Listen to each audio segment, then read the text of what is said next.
Hello and welcome back to the All Out Brits podcast, the podcast that sends the house on all things NFL from across the seas here in wonderfully cold England, but an England getting nearer and nearer to Christmas time, which means we're getting closer and closer to the business end of the NFL season. And to talk all things business, as always, is the main man himself, Mr. Elliot Greenwood, looking very festive, looking very ready to talk about all things NFL and enjoy the festive warm-up as well, Mr. Greenwood. Isn't that right?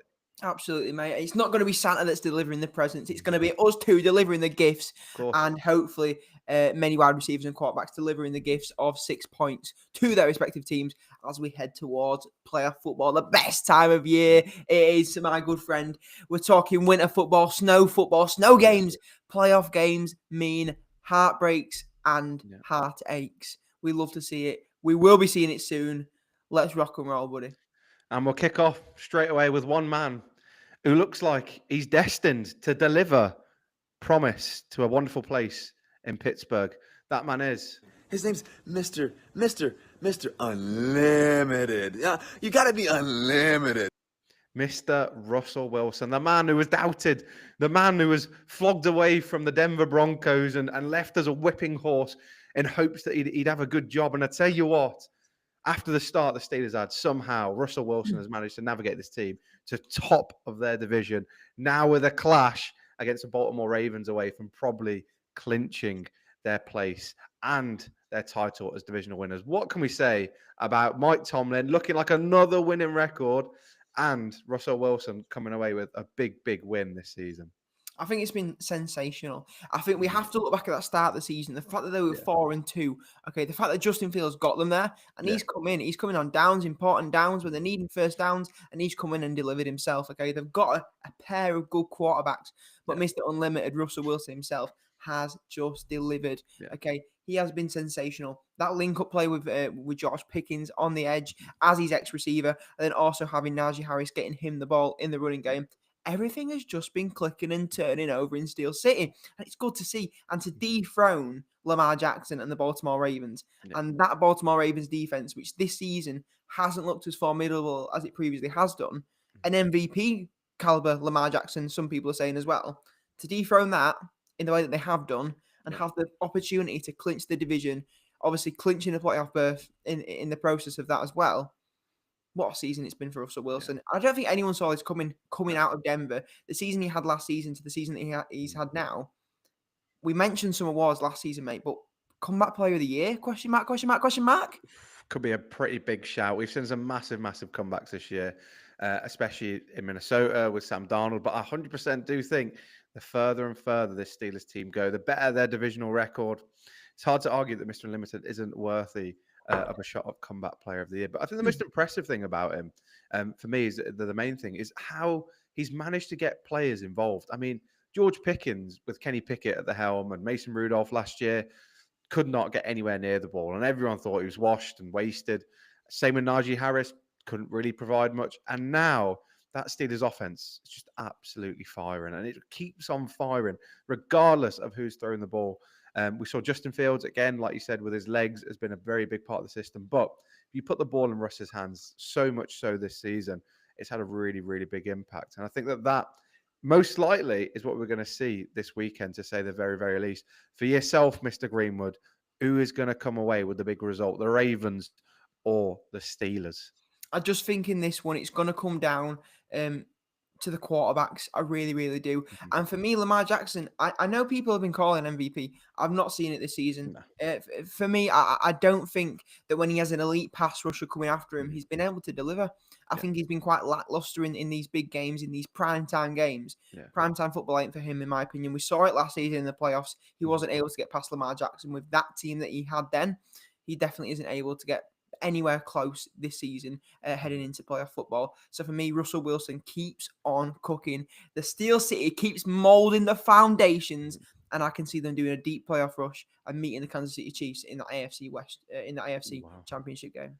That's a big, big shout with the Bills lurking and dominating and being pretty good this year. So I like that. We'll come back to that. We will come back to that. On the Ravens side of the ball as well, it's looking like they're going to have quite a few players out injured as well. Now, again, you probably wouldn't mind them being injured now at this point. It is a big game. A win obviously has you pretty much set up to win this division in the last week, but a loss again doesn't really matter. It's just your seeding impacts. But to be missing so many key receivers, Zay Flowers may be out, maybe losing a few others. What's that mean for what Lamar Jackson can actually do in this offense? Well, when you look at Lamar Jackson, what does he actually do in that offense? He runs the ball. Okay, Yeah. Without a shadow of a doubt, he's not your conventional quarterback. He's not a pocket Yeah. passer. He doesn't compare to the likes of Patrick Mahomes, Josh Allen in the way that he throws the football. He is incredible with the ball in his hands when he's running. Okay, and with King Henry behind him as well, he's been sensational this year. Without a shadow of a doubt, he is one of the best offensive players that we've had this season. But MVP is a quarterback award. Yeah. He's not a quarterback. He's a hybrid player. He may lead that offense. He may throw the ball occasionally, but he's running and he wants to run so much more than he wants to throw that ball. And for me, I think the drop off in wide receiver is going to support that transition of play more, and it's going to support him kind of rushing the ball more. Mate, years ago, 2019, I went to America, right? I went to a Baltimore Orioles game. That's baseball, mate. And it was the season where Lamar Jackson had his bit of a breakout, okay? And I was chatting to some Baltimore Orioles fans who were also Ravens fans. And I was saying to them, I was laughing at them. I really was laughing at them saying, you got a quarterback as a running back. And they were there. They were stood there and they looked at me and they said, little boy, I was 16. So little boy, the game's changing. It's evolved. They were right. The game's changed. It's evolved. Next season, he got MVP. But they ain't got no ring on their finger. Do you know what I'm saying, bro? They ain't got no ring on their finger. They ain't been the prize yet. So I think for me, Lamar Jackson's got a little bit of growing left to do yet. Obviously, he's been paid a lot of money. He needs to find his receivers as well. And the flip side of that, a man that does have a ring on his finger is Mr. Russell Wilson. How much of this season, for me, you've got to look at Mike Tomlin and say, you know what? You've managed to create a system here where players can come in, players who've been really, really struggling, and players who haven't performed at their best, and somehow still turn around and come away with winning records. We forget last year, they still made it to the playoffs, considering how absolutely dog shit they were with Kenny Pickett, with Mason Rudolph, and somehow again managed to get to the playoffs. But this year, absolutely dominant. How much of this do you think goes down to the personnel? How much of this do you think goes down to the coaching? If so, coaching, do we have our choice for maybe coach of the year? Not for me. You called it at the start of the year, and I think you're going to still be riding that shout. And I think it's not a bad shout, but again, never had a losing season. You got to do a lot. He's got to win that Super Bowl for me to get anywhere near that conversation. But that defense that he has produced year after year, that has been the hallmark. That has been the making of a Tomlin team. Okay, it's been that defense. TJ Watt has been absolutely sensational. The secondary has been very, very good as well. And I think in a division where we know that the ball likes to be thrown a lot, obviously some other fantastic quarterbacks, Joe Burrow, Jamar Chase as well, playing in that division.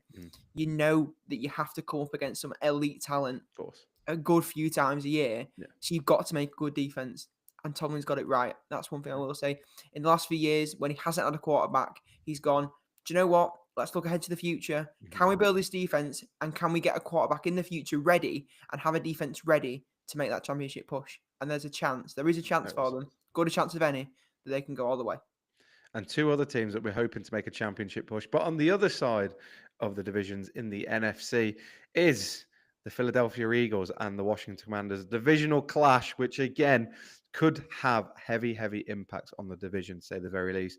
First of all, we cussed out Mr. Nick Sirianni at the start of the season. We called him a crybaby, called him a bit of a knob. And somehow him and Jalen Hurts, he's taken him to the back. Jalen Hurts said, Nick, you got to get rid of your air pal. He shaved it off and he's been unbeaten since he got the Schmuel look.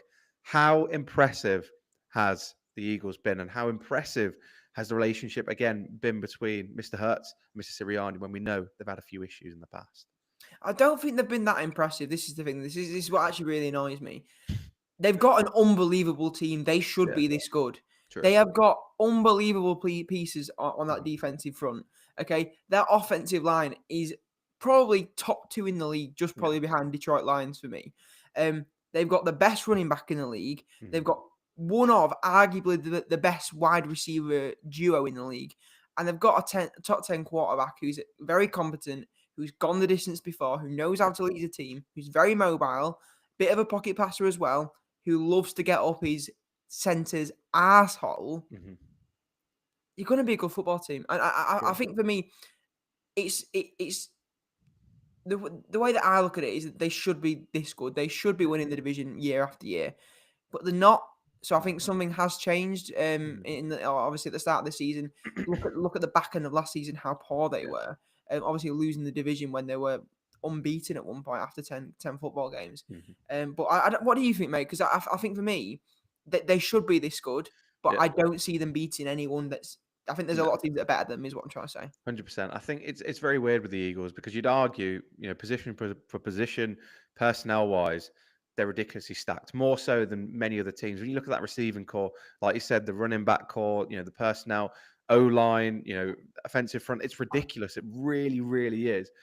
But it just seems that competitive edge, that grit, that determination is what they are lacking. It's what they've lacked in parts. I mean, let's think about it in this context. They pretty much played the most perfect Super Bowl, but still somehow lost to Patrick Mahomes in the very, very end. You couldn't really ask much more from that Eagles team. They were amazing that year. They came back the next year, again, got to a point where they were pretty, pretty good. But what meant that they couldn't get further? It was that push. It was that determination. And I think that is what's lacking from this team. You got the personnel, you got the magic, but you need that push. And I think that's what they're lacking. But on the other side of that, you've got a team which have been pushing. They've had the grit, the determination. They've won games late on. That is the Washington Commanders. We've talked about them a million times, wax lyrical about them. But Dan Quinn, Jane Daniels, they have been a bit off the boil in the last few weeks, but still, they're amazing starters, still got them to this point. How impressed have you been? Because I tell you what, they've been amazing to watch for me. Rookie quarterback, first year head coach. You Crazy love stuff. it, mate. You absolutely love to see it. And he's got, and not only that, but Terry McLaurin is looking like an unbelievable Yeah. wide receiver. Like we all know he could have been. He Mhm. just had to have someone competent throwing him the Yeah. ball. Okay, Brian Robinson in the backfield. He is not an elite running back, but he looks Mhm. like an elite running back. Okay. And that offensive line isn't elite, but No. again, he elevates the team. He makes them Of course. all look pretty good. And that's what you look for in an elite quarterback, an Mhm. elite team. Just touching on the Philadelphia Eagles, Yeah. not having that grit and determination, I completely agree with. Yeah. And that is so surprising considering that's what won them a Super Bowl. That underdog story, that Philly underdog mentality with Nick Foles Yeah. at the helm after Carson Wentz went down injured. That's what got them a ring. And not to have that must be so frustrating for those Philadelphia Eagles fans, knowing that everything about the city, the Rocky storyline, the underdog mentality, and Mhm. not to have that must be so frustrating. But the Washington Commanders, for me, in this one, they're going to lean on that grit and determination. They're going to lean on Jaden Daniels, and Jaden Daniels is going to absolutely prop them up and deliver. Terry McLaurin's in for a big day. Fantasy owners of him, you're laughing, let me tell you now. I just think it's going to be a pretty good game where there's going to be some decent points scored by some decent players. And for me, the Washington Commanders come out on top in this one. And Ooh, the NFC East kind of title is still up for grabs going it into the is. last week of the season. Very much so. And for me, I think this is a game of offense. If you ask me, I think you and this game have two things in common.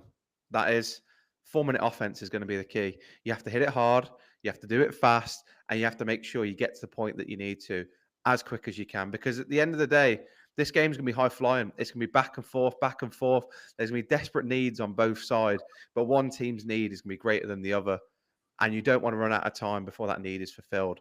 I think that is going to be the point to be made, to be seen, to be finished, to be clarified I in completely this agree game. with you there, mate. It's all about I'm that glad. 2-minute drill, isn't it? It's all about that 2-minute drill of who's going to get the job done You got to get first. in the flow with it. With 2-minute drill, you can't have breaks. You just got to keep going. You got to trust yourself. You got to calm the momentum because as soon as you throw the pacing off, the momentum goes.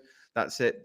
You're knackered, absolutely knackered, and you cause an absolute mess. Absolutely, mate. And I think the thing that as well that you got to be aware of is having that ability to want to finish the game first. Okay, Mm. you have to want to finish with the ball, finish with the balls in your hand. Okay, Mhm. because that is the way that you finish and get over the line. Of course. No other way for me. I just think that is. It's poetry, absolute poetry. I can see Jaden Daniels with the ball in his hand, Yeah. with 2 minutes left to go. Mhm. He's just going to deliver stroke by stroke, play by play, until he gets his team over the line and finishes that football game. See, again, as much as I like that take, unfortunately, I see Jalen Hurts finishing all over everybody and finishing all over and becoming the face of the NFC East. See, So, I don't really like it when it hurts. That's all I'm saying, bro. Jalen is not the quarterback for me. Jaden Daniels over Hurts in this one, I must say.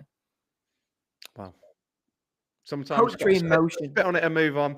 And we will spit on it and move on. And we'll talk about another very, very interesting game with very interesting implications. And that is the Minnesota Vikings versus the Seattle Seahawks. Again, two teams, very different divisions, but both with a lot to play for.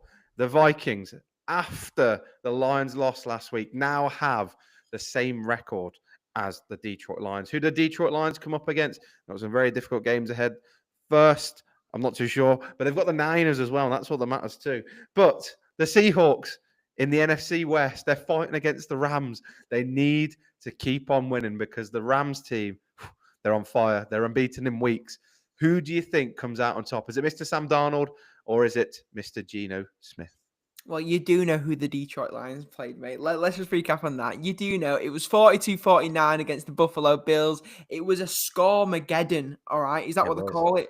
A score-meridian. Scoregami. Scoregami. That's it. It was a one. unique score. Never been seen before in the league. That's what we Exactly. love to see. We love to see it. I said it was going to be high scoring. I said it was going to be the most high scoring in NFL history. I was close. I was this close to getting it over the line. Not quite. Not quite on this occasion, but we'll see what happens later on. Let me tell you, brother. Question that you asked was Minnesota Vikings or Geno Smith and the Seattle Seahawks. For me, the Vikings just keep rolling. Okay, they put the loss behind them that they had last week, and they just keep it going.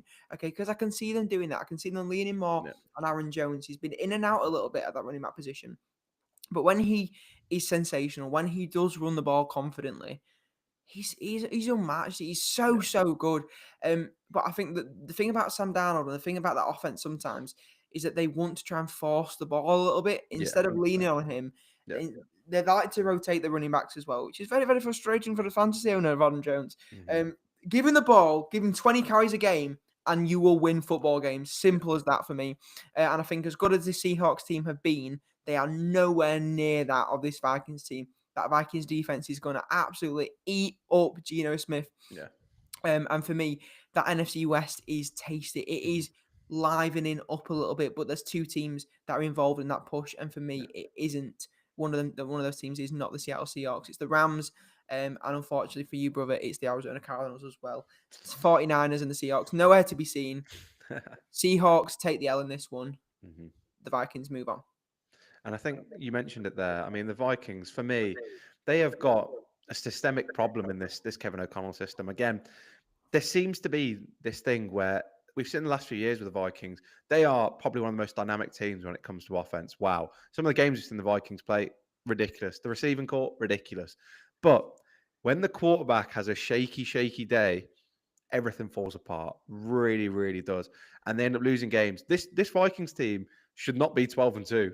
In regards, they probably should be 40-0. You really would argue that because these shaky games that they've had have come from one man having an absolute stinker and this system falling apart as a result of that. And that's been the case for years. When Kirk Cousins was there, it was the exact same case. You would have thought they could have solved the problem with Sam Darnold. Maybe looking forward, a quarterback could be in the cards. You never know. But I think for me, that Vikings team, as good as they are, they have got a few issues in there. On the other hand, the Seahawks team, they're a team that like to prey on people's issues and somehow find a solution. They've done that in parts this season. Again, another team lacking a bit of consistency. But Geno Smith, Tyler Lockett, Jackson Smith, and Jigba, the man who we've said many, many times this year, been absolutely cooking. That running back core has been absolutely ridiculous. Nobody had the Seahawks to be as good as they are this year. The coaching staff really deserve a big round of applause. Unfortunately, I do agree with you. The Vikings stomp, smack, spit all over the Seahawks. I think this is the Rams division to win at this point. And I think the Vikings, big shout, I think they come close to snatching this division, to say the very least. Absolutely, mate. Absolutely. And I think you mentioned about Sam Darnold there. Obviously, coming into the season, we didn't think he was going to be as electric as he had. Does he play for the Vikings next year? Absolutely not. Okay, absolutely not. You got to think they've got JJ McCarthy. He's the future. He's the quarterback for them. Without a shadow of a doubt, we've not seen him play a down of football yet, and we just know that Sam Darnold has been amazing this season, Mm. and he will go and get a payday somewhere else. Yeah. There's going to be a lot of quarterbacks moving around this offseason, mate. Let me Yeah. tell you. I think the San Francisco 49ers are going to be moving around after a quarterback as well. Brock Purdy will not stay around for much longer. I'm telling you, bro. I'm telling you. But this is all to come in the podcast, mate. Let me tell you. Yeah. I think for me, Sam Darnold, he's going to play his last season. He's playing for a contract somewhere else, in my opinion. So he needs to kind of get his finger out of his ass, throw for some yards, throw for some touchdowns, and get the ball to Aaron Jones, man. Hand the ball. That's what you're best at, and that's what this team's best at. It's running the goddamn ball. Yeah. And I tell you what, we need to talk about this finally as well. How on earth have we managed to get to week 16 in the NFL? Seems only yesterday that we were starting the season. It's devastating. We've come to the very near end. What are your thoughts on this season so far? What can you say in how much you've enjoyed this, not enjoyed this? What's the final summary to the point that we're at as we head before the Christmas games? Final summary, wow. Obviously, we're at the time of year where it's all about new beginnings and looking back on what's happened, and that's what we're going to do now, obviously, isn't it, sir? Been some big changes in the league this season. Big changes. Big teams that have not been at the top have started to make a little bit of a meteoric rise. Teams have fallen apart as well. Teams have absolutely been falling apart. You look at the big teams of last season, Dallas, Niners, falling apart a little bit, crumbling under the pressure. Just can't handle it. Cannot handle the pressure when they lose a couple of the big time players. I think for me, one word describes this season, and it's change. Okay, it's the changing of the seasons. It's the changing of the tide. We've seen those veteran elite quarterbacks kind of exit the league, and there's been a new wave now, a new wave of talent coming in. We've had 5 quarterbacks drafted in the draft this season, and we're finally going to see another one play in Michael Penix Jr. coming up. Can he be the man to save the Atlanta Falcons season? That's also going to be something that's really, really interesting to kind of look at and seeing how he develops at quarterback over the next kind of 3 or 4 weeks, really. But for me, it's been about change. You've seen the kickoffs change. I love the new kickoff rule. We've seen so much more explosion on special teams. Special teams is for special players. And that is what I like about it now. Before, it was just you kicking it out. And now there's an opportunity for a bit more fun. And that's what I love. Kavonta Turpin on my team has been unbelievable when he's been returning the ball. But what would you say, mate? If you were to summarize these 16 weeks, I'm sure you've got a take ready. Go on, hit me with it. I agree with you, mate. Change is probably the most beautiful word to use to sum up this season so far. I'd add to that fun. Really has been fun. I think the sad thing, it's been in the middle, bang in the middle, but it's because it's been easier to score points. It's been easier to catch teams out, and it's been easier for the NFL and franchises to actually build a team. It's not just individuals. It's not offense, it's defense. We've seen this year so many special plays from players you probably haven't heard of, from rookies you'd never even heard of. But that's the beauty of the NFL. And I think, like you said, the rule changes. I think also the fact that, like you said, we're getting more people trusting in rookies. We're getting chances. The old vanguard, the old veterans, they're being pushed aside a little bit now. The time, again, you've had it, you've done it. That's fine. We're happy. Cheers. The rookies are where it's at now. The college game has exploded on a different level now to a point where the NFL has gone, you know what? If that is the case, we're going to trust these guys. And you know what? It's worked out well. I think the amount of money they've made just off the back of the players coming from college through to the NFL. And I think the season coming up, Travis Hunter, Gianti, and Deion Sanders coming through, it's going to be more fun. It's going to be more change, and it's going to be more enjoyment. And it's been devastating to see how fast it's gone by. But that's the beauty of the NFL, isn't it? Mate, absolutely beautiful. Absolutely. The biggest problem that the NFL has is football that's played on a Saturday, mate. College football. I know we're trying to get into it, aren't we? It's hard over here. But the games are played on a Saturday. So I think next season, they're getting the boys round, getting a few beers and watching the college football. Beautiful, beautiful time of year, mate. I just think college football is reaching its peak at the moment. We're seeing the college football playoffs, okay? Seeing some big teams. I've got the Oregon #1 seed to take it all, I must say. I love that green jersey. I absolutely love it. And the quarterback is playing football. He's looking good. He's got another year of eligibility left in him as well. So he's going to stay with the Mighty Ducks. So we'll see what happens in the college football playoffs. But yeah, change, mate. Change, fun, beautiful. And I can guarantee you one thing, people. We will never change. We will always be here chatting absolute nonsense, giving our 100%, maybe a little bit more next year. We'll never know. But we thank you, as always, for joining us this week to talk all things NFL. Thank you, Mr. Greenwood, for joining us this week to talk things NFL. And we shall see you guys next time on the All Out Brits podcast. Peace.